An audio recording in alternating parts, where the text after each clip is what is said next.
এক সময়ের কৃষি আন্দোলনের কেন্দ্র সিঙ্গুর, সেই জমিকে ঘিরেই ফের চলল রাজনৈতিক পারদ।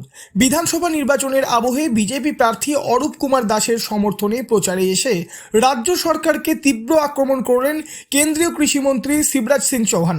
যদিও তার সেই অভিযোগকে সম্পূর্ণ খারিজ করে পাল্টা তোপ দাগল তৃণমূল কংগ্রেস। সিঙ্গুরের সেই বহু চর্চিত জমি ঘুরে দেখে শিবরাজ সিং চৌহানের অভিযোগ, আন্দোলনের পর এত বছর কেটে গেলেও জমির কোনো উন্নয়ন হয়নি। তার কথাই না চাষ হয়েছে না শিল্প এসেছে। সিঙ্গুরের মাটি আজ প্রতিশ্রুতিভঙ্গের প্রতীক হয়ে দাঁড়িয়েছে। তিনি আরও দাবি করেন, যদি রাজ্য সরকার চাইতো তবে গত 15 বছরে এই জমির চেহারা বদলে দেওয়া সম্ভব ছিল। वहाँ के किसानों की हालत तो बदली होगी, लेकिन कितने बरस हो गए, आज भी सिंगूर की जमीन ज्यों की त्यों पड़ी हुई है। ना वहाँ इंडस्ट्री आई और ना वहाँ खेती हो पा रही है। जो वादा था वो निभाया नहीं, वचन था वो पूरा नहीं किया। आज सिंगूर की धरती ममता की वादा खिलाफी का उदाहरण बन गई है, प्रतीक बन गई है कि कहते कुछ हैं और करते कुछ हैं। उस समय वो जो कह रही थी वो घड़ियाली आंसू थे। एक मुख्यमंत्री अगर चाहता तो इतने सालों में 15 बरस हो गए, वो धरती को बदल देता, उसका बेहतर उपयोग करता, किसानों की जिंदगी बदल देता, लेकिन उन्होंने नहीं किया। কৃষকদের দুর্দশার প্রসঙ্গ তুলে কেন্দ্রীয় কৃষিমন্ত্রী জানান, আলু, পেঁয়াজ বা টমেটোর মতো ফসলের দাম কমে গেলে কেন্দ্রের একাধিক প্রকল্প রয়েছে, যেমন পিএসএস বা ভাবান্তর ভুগতান যোজনা, যার মাধ্যমে কৃষকদের আর্থিক সুরক্ষা দেওয়া যায়।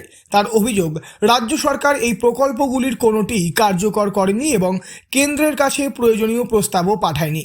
এমনকি অন্য রাজ্যে ভালো দাম মিললেও কৃষকদের ফসল বাইরে বিক্রির ক্ষেত্রেও বাধা দেওয়া হয়েছে বলেও দাবি তার। শুধু তাই নয়, কৃষকদের স্বার্থে কেন্দ্রীয় সহায়তা পেতে রাজ্যের নিষ্ক্রিয়তাকে দায়ী করেন তিনি।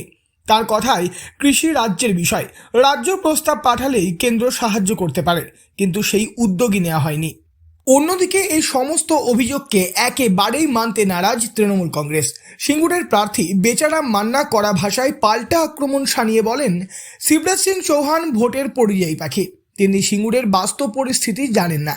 তার দাবি, যে জমিকে কেন্দ্র করে অভিযোগ তোলা হচ্ছে তার বড় অংশই ব্যক্তিগত মালিকানাধীন এবং সেখানে শিল্প সংক্রান্ত জটিলতা রয়েছে। পাশাপাশি রাজ্য সরকারের আলু ক্রয় নীতি ও কৃষকদের স্বার্থে নেওয়া বিভিন্ন পদক্ষেপের কথাও তুলে ধরেন তিনি। তার কথাই, রাজ্য ইতিমধ্যেই নির্দিষ্ট দামে আলু কিনছে, যা অন্য অনেক রাজ্যে করা হয় না। দেখুন, শিবরাজ সিং চৌহানজি তিনি ভোট পাখি, পরিযায়ী পাখি। তিনি সিঙ্গুরের বিষয়ে জানেন না বলেই তিনি এই রকম মন্তব্য করলেন। তবে প্রথমেই বলি, শিবরাজ সিং চৌহানজি যে জায়গায় আপনাদের দাঁড়িয়ে কথা বলেছে, সেই জায়গাটি একজন শিল্পপতির জমি, সেটা কৃষকের জমি নয়। তবে এখানেই থামেনি রাজনৈতিক তরজা। তৃণমূলের পক্ষ থেকে কেন্দ্রের বিরুদ্ধেই পাল্টা অভিযোগ তোলা হয়েছে। বকেয়া অর্থ না দেওয়া, 100 দিনের কাজ থেকে শুরু করে আবাস যোজনার টাকা আটকে রাখার অভিযোগও শোনা গেছে। তাদের দাবি, কেন্দ্রের বিমাতৃসুলভ আচরণই রাজ্যের কৃষকদের সমস্যার অন্যতম কারণ। সব মিলিয়ে সিঙ্গুরের সেই ঐতিহাসিক জমি ফের একবার রাজনৈতিক সংঘাতের কেন্দ্রবিন্দুতে। একদিকে কেন্দ্রের মন্ত্রীর প্রতিশ্রুতি ভঙ্গের অভিযোগ, অন্যদিকে রাজ্যের পাল্টা দাবি ও যুক্তি। এই দ্বন্দ্বের মাঝেই প্রশ্ন থেকে যাচ্ছে, এতদিন পরেও সিঙ্গুরের জমির ভবিষ্যৎ কোন পথে এগোবে? উন্নয়ন নাকি রাজনীতির টানাপোড়েনেই আটকে থাকবে? হুগলি থেকে বনোয়ারিলাল চৌধুরী, লোকাল 18 বাংলা।